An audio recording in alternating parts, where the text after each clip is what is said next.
Hello, I'm Michael Marsh. Welcome to the program dedicated to reestablishing constitutional government, first in Oregon and hopefully in the United States. The Constitution is on the books, but we need people in office that will uphold it. And so I've invited State Representative Jodi Hack, represented in District 19, talk about what's going on in the legislature, which is very hectic right now, I imagine. Yeah. Jodi, I know you're on the at least one of the education committees, I am. and I know that Representative Wilson wants to get rid of Common Core. So, what would you, where is your position on Common Core? Maybe you should tell us a little bit about. Well, I think there's a lot of mixed feelings about Common Core. And I actually went and spoke with our committee chair today and asked her some questions too about whether or not we actually can get rid of the Common Core, since there's some question about is that a federally mandated program? Can states decide whether they want to have Common Core or not? And really what happened is there were 50 chiefs of education from all the different states that went to a conference years ago and decided that they all needed to talk about their standards. And so they decided, hey, since we're all working through our standards, what we really ought to do is make this an aligned set of standards so that we're all having a common theme across our states, so that if students transfer from one state to another, they can pick up right where they left off. While good intentions, I think, were there, I don't think that it's actually really rolled out the way that anyone really intended it to. I don't think that a cookie-cutter approach necessarily is the best way to teach children, and I think that there's a lot of division across the board. I don't think that, you talk to teachers and they're not happy about it, you talk to parents and they're not happy about it, you talk to students and they're not happy about it. Now, with the testing mechanism that they've also brought in, which is the Smarter Balanced testing, it has linked to Common Core. So then you have some pushback in that, is it really Common Core that's the problem, or is it the Smarter Balanced testing that's the problem? I think we've got some issues on both sides. And so there's going to be a lot of question and a lot of work that needs to be done on deciding, what do we do with all of this? And so, it'll be interesting to see what happens with the bill. I'm going to sign on to the bill, and I think we're going to get a lot of feedback the day that it comes in. And I think you're going to hear from teachers. I think you're going to hear from parents. I think you're going to hear from a gamut of folks that don't necessarily feel like this is the right direction. Now, there's the other part of me that feels like we do nothing but start down one trail and then we throw it all up in the air and we start all over again. And that concerns me, because I'm concerned that if we throw all of this out, then what? Then what are we going to do? And so, I'm concerned about that. So. Speaking of Smarter Balanced test, okay, one time I did sit in on your committee, watched, and it was, forget the first part of it, but it was 13, 14, 15, and the teachers and parents were saying that they were making tests that were really irrelevant and a waste of time and money and energy. Okay, is that what they were talking about with Smart Balance, or is that something else? We've had a couple of different bills introduced, a few actually. We had a bill introduced that would put a moratorium on the Smarter Balance testing for a year. Now they're talking about amending that so that it would extend it out for 2 years, where students would still have to take the test, which is a lot of the anxiety that you heard in the room that day, but the testing scores wouldn't be published. So districts basically across our state wouldn't be held responsible for those scores, so everybody could kind of relax in that they're not going to be scored publicly. However, students still are going to have to take those tests. And I think a lot of what you felt in the room was teachers feeling like, I can no longer teach. I'm teaching to a test. Students feeling the anxiety of testing a lot. And so there's just this sense of we've lost the love of learning and we've lost the love of teaching, and we've got to figure out how we do that better. So there's a bill that's been introduced about a moratorium. There was another bill that's been introduced about parents having the option of opting their children out of testing, where a parent can say, my child's just not going to test. Now, there are some unintended consequences with that. Excuse me, I've got a cough. The problem with some of that, I believe every parent should have a choice, but we've got to have a moratorium to hold districts harmless, or we have to change the participation rates then. Because participation rates, if a district, has 95% of its students test, or it drops below 95%, then they get hit by a 1% decrease in their report cards. So how they're scored on their report cards. So if, let's say 50% of the students, parents decide that we're going to opt out of testing, then there's an unintended consequence that ends up hurting the school district in its report cards. So the problem with that is, you understand that this is not a good system, and that, the kids are feeling anxious about testing. We're testing a lot. The smarter balance may not be the way, but to say that, to not have any assessment done, may not be the answer either. Yeah. We've got to know where our kids stand. We've got to know, are our children moving forward? Are they getting better? But it may not be this test. Yeah. One of the things that I've heard about it is that, and from more than one source, is that the people who created the test designed it to fail the kids so they'd have to take it 2 or 3 times and make all that much more money. Have you heard that complaint? Or? No, I haven't heard that. One of the other bills that was introduced, and that might be where you're thinking, is that we had a group that came in and wanted to require districts to do interim assessments, mid-year assessments. It would be formal assessments, where what districts do now is they do informal assessments. And the districts choose what type of tests they want to do with students. And some of those are purchased, some of those tests are done internally, and that work's already being done. And they have what they call PLCs, which is professional learning communities, where teachers all get together. Most districts have this. And they look at those assessments and they say, this is how my students in my classroom are moving forward. This is what I'm doing in my classroom that works. And another teacher may say, this is what I'm doing in my classroom, and this is what's working. What's working for this group of kids may be going great here and not so good here. And so they collaborate, and they might move students and talk about what's working and what's not. Excuse me, I'm fighting a cold, I'm so sorry. Sorry. And so that's already happening. And now the bill that was introduced said that ODE would then come to districts and say, we have a list of approved midterm assessments, and you'll have to purchase those from certain companies, a specific company, and you will have to choose your tests off of our list, taking away all local control from districts, saying you will do this and this is what it will look like. Which is just, let them do what they're doing. I mean, they're already doing it. So. Okay, we've got a minute left, unless you want to go beyond the 10 We can go a little longer. Okay. So are there any other issues that you feel that people should know about that have come before your committees and have been talking about? On the education side, I think, oh, thank you so much.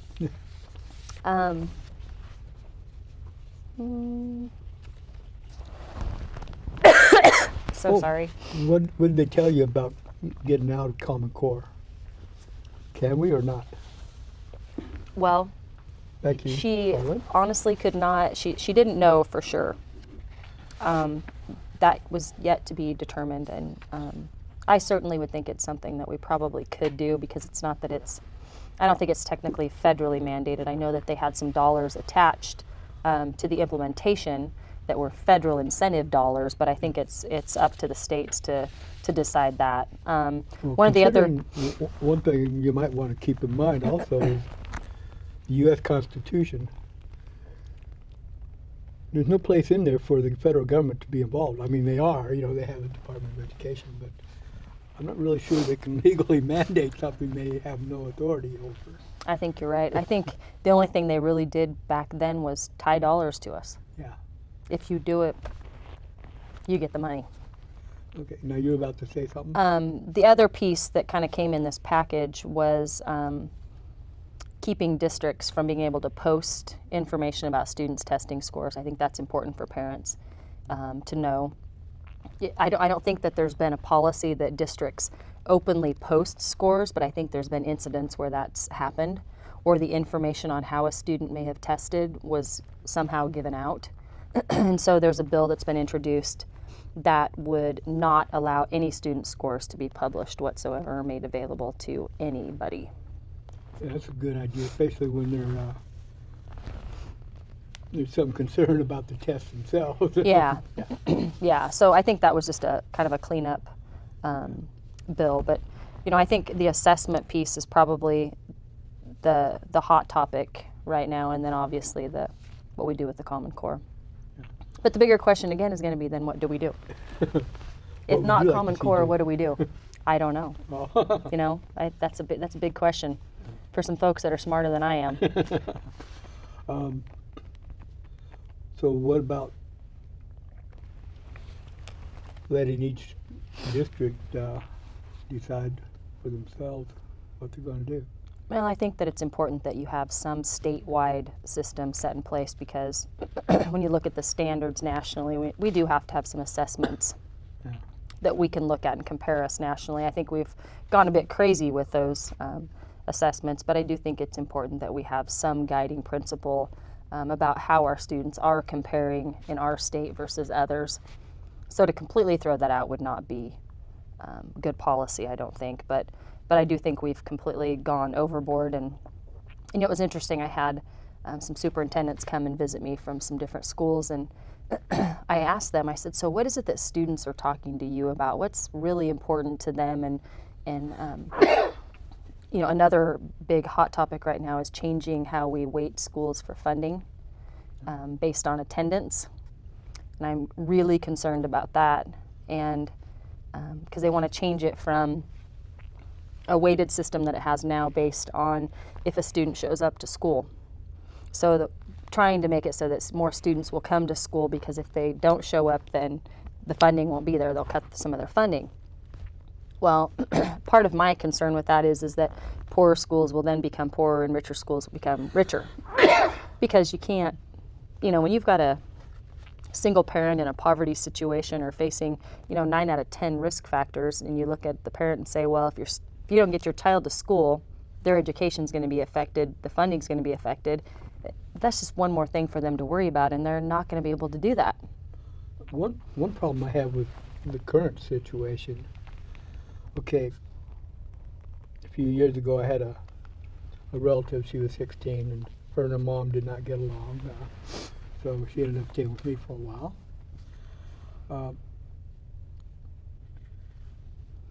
Starting, on and off, first time when she was 14 and just a freshman, and then she came back, I guess she was a junior, 16. And I'm not a real big fan of the government school system anyway. But how do you get a 16-year-old? And her mom got calls, and they were threatening to take her to court and everything, because her daughter would. Sometimes I'd get her up, but after that it's up to her whether she actually goes or not. But how do you deal with a 16-year-old who doesn't want to go?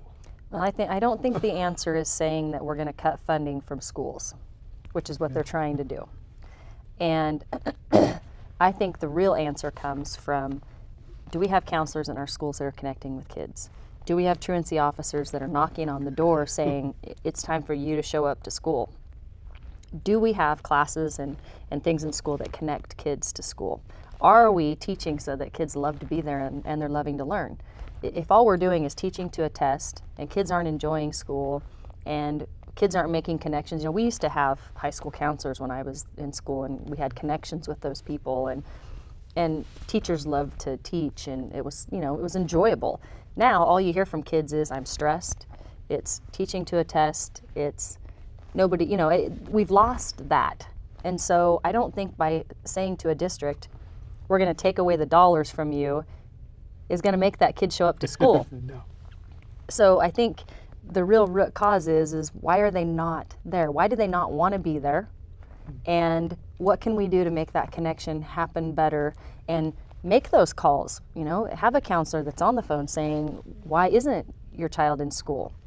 Why aren't they, you know, let's make some of those interventions and have that truancy officer knocking on the door. I remember when, you know, back in the day when we didn't go to school, you had a teacher or a principal knocking on your door if you weren't there for very long and checking up on you. And we've lost that. And I think tying the dollars to it, what's that going to change? It's just going to, like I said, it's going to make poorer schools poorer and richer schools richer. And that's certainly not going to fix the problem. Yeah, plus, you know, there's a dynamic of the students interacting with each other and while they're interacting with the teachers. Yep. And one way to get around, you know, that would be, should education be mandated? Or should it be a voluntary thing? You know, if a kid wants to come, it's there for them. And if they decide to take a year off or a month off. I think children belong in school, and we have a responsibility to teach our kids. You know, I think parents need options. You know, I think that, you know, the online options are good, charter schools, those kinds of things. If homeschooling works for you, that's fine. But I think all children should be educated for sure. Oh, I agree. We have a responsibility to do that. But, you know, like I said, you know, how do you make a 16-year-old do something they don't want to do? I mean, she did end up graduating. You know, that last year she settled down and actually did the work. But, you know. I think if you look back when you were 15 and 16, if you didn't have somebody to come alongside you and guide you and maybe say, yes, you will do this, we probably all would have made a few choices we wished we wouldn't have, and later thought, man, I'm glad I had that person steer me in the right direction. So you just hope that we've got, you know, parents and people that care like you taking them in, and the folks in our schools that can take an interest in our kids, and the right community people. And, you know, it takes a village, like we say, and it really does. It takes a community. Yeah. Yeah. Okay, what other educational issues are in front of you right now? Let's see. The absentee, that's a big one. Yeah. We talked about all of these. I think those are really the main things right now. We've got, there is some issues around some mental health stuff, and in the IEPs, which is an individual education plan for children with autism. They want to go from a 60-day evaluation time, 60 school days to 60 calendar days, and there are some tough questions around that, whether or not that can be done and still be quality work. And that's, again, I understand both sides. I have an autistic nephew, and I understand, you know, it's difficult. It's really hard, and you hate to see those people wait. But then, you know, you see on the other side of it that they've got to have a doctor's note. They have to have, you know, an administrator at the table, a behavioral specialist, a teacher, the parents, and so scheduling can be really hard sometimes, and we want to make sure that we're providing quality evaluations and we're not rushing through evaluations. But then when you hear there's certain times that people wait months and months, and so you don't want to, you know, we saw some statistics in committee the other day. Out of, I think it was 17,000 students that were on IEPs, 243 had waited over 70 or 60 some days, school days, which could mean several months when you take all the days off, and that's too many, you know. Yeah. It just is. It doesn't sound like a lot, but that's still too many.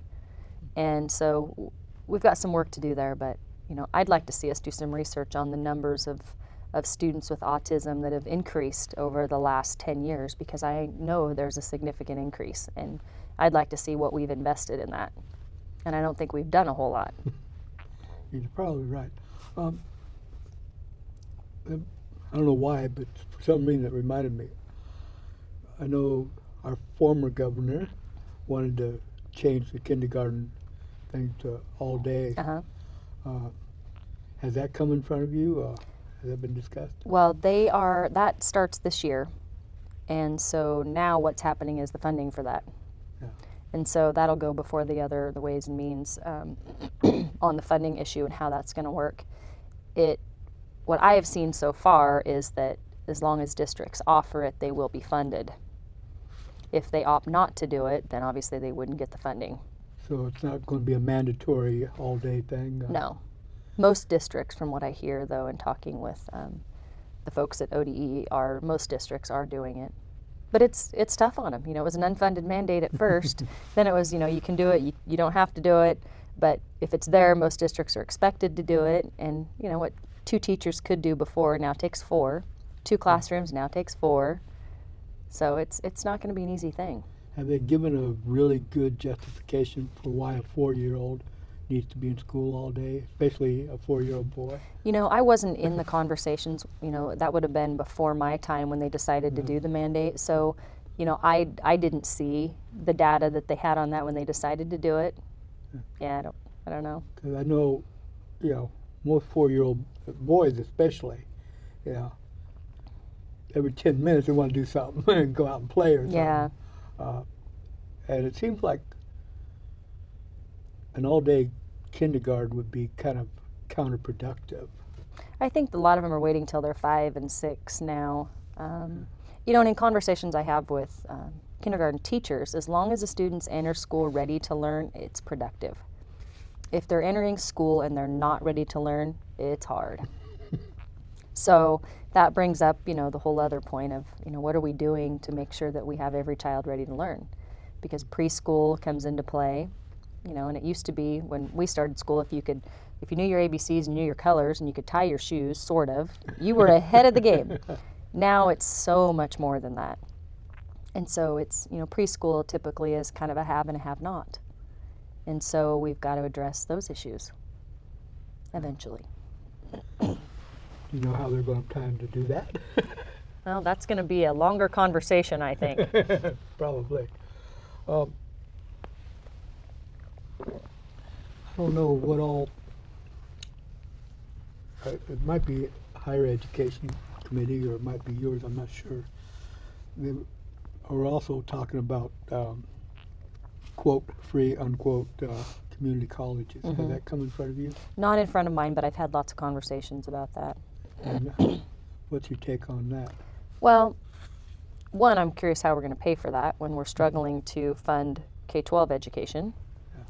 I think we've got to take care of that first. I'm a huge proponent of college. Yeah. I'm not sold on the fact that it should just be community colleges, though, because I think about our rural communities who don't have a community college that services those areas. If you look at LeGrand, for instance, they have Eastern Oregon University, but they don't have a community college anywhere near them. So are we going to tell those kids you have to be uprooted, leave your homes, then you have to pay for living expenses? And so I think that if we're going to do that, we may have to look at some sort of a voucher system that says, here's 2 years worth of school based on, you could base it off of what a community college would cost, but give them the option of where they want to go.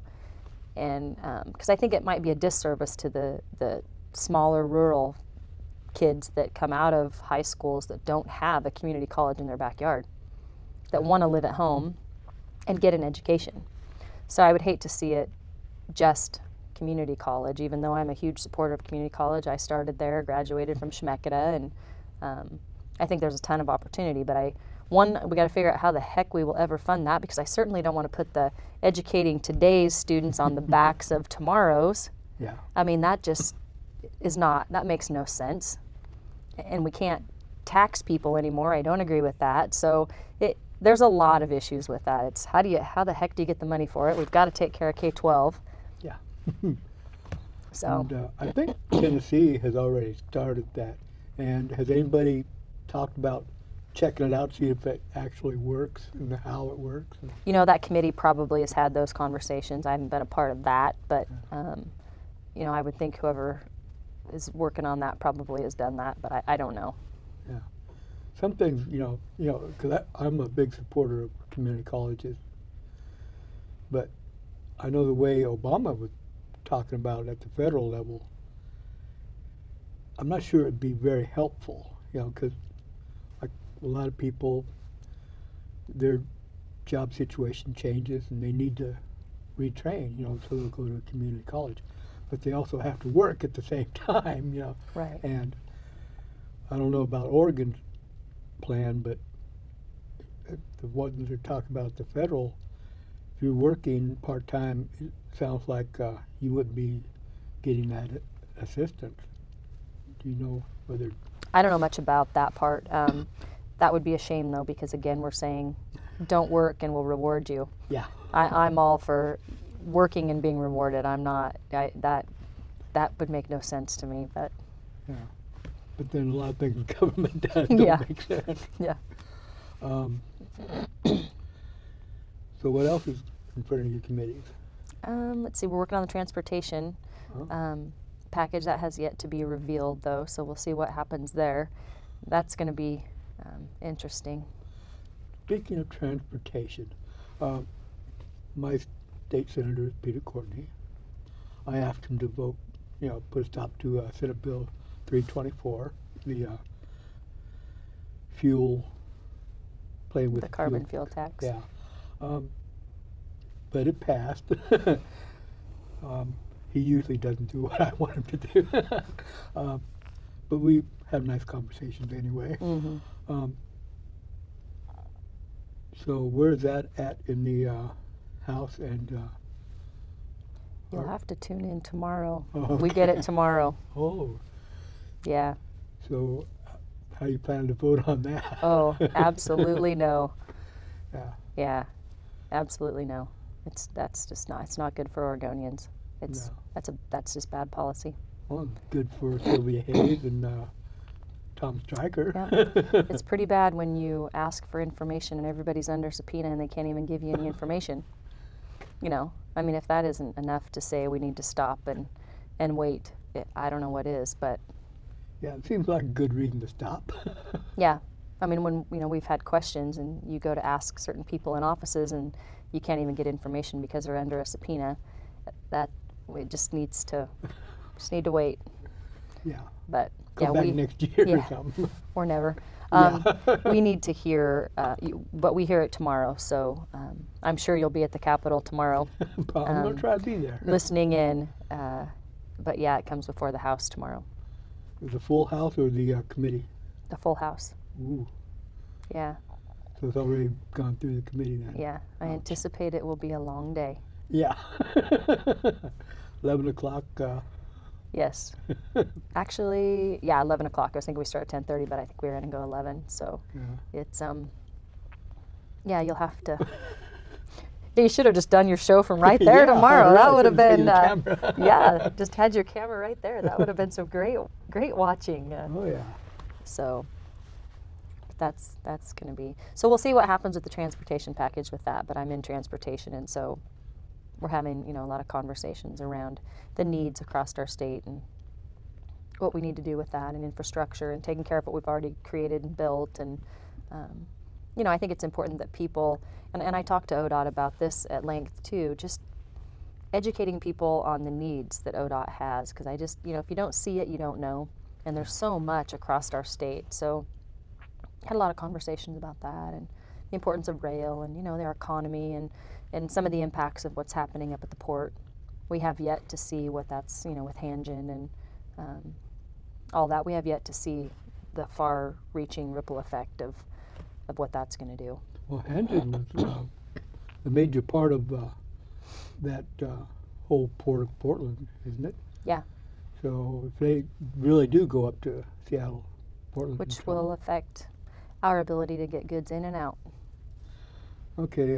So He just gave us a wrap-up sign. So I am very glad you came on well, today. thank you for having me. And they can call you and. You bet. Absolutely. Okay. We'll have to do this again. Yes, we This will. was very nice. I really appreciate you having me. It was really nice. Thank you. Thank I'm glad you. you came. Thanks for having me.